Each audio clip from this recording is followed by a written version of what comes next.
And then they do it with just variables instead of having all the numbers in there.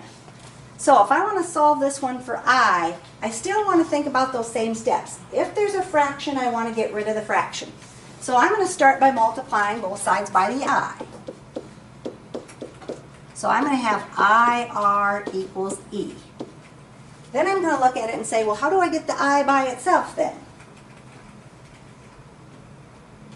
Subtract the R. Not subtract it because it's not I plus R. Divide by the R, exactly. So I'm going to divide by the R, which means it's going to go underneath the E, and so I is going to equal E over R. So you kind of see how it works the same as those ones we just did before that had numbers in. Then they make them a little longer and a little more complicated, but same kind of thing.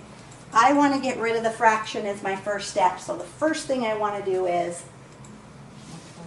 multiply by the t. If I multiply by the t, I'm going to have what? I equals PRT. It is case sensitive, by the way, so if it's in capitals, you'll have to type it in capitals, and if it's lowercase, use lowercase. I want to solve this one for the t, so now how do I get rid of the p and the r? I divide by both of them. So they're going to go underneath my I. To cancel those out. So I over TR is going to equal my T.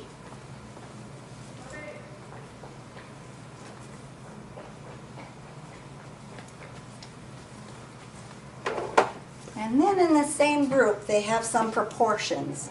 How do you solve it when you have proportions? One fraction equal to another fraction. What's the first thing you usually do? We multiply by, what was that?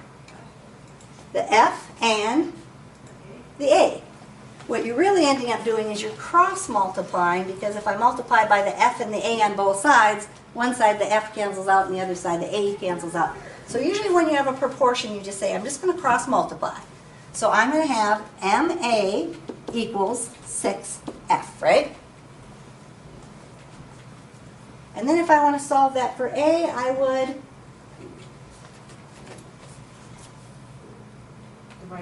divide by the M, exactly. Divide by the M. So A equals 6F over M. So that gives you a little bit of variety of things you might see there on those ones.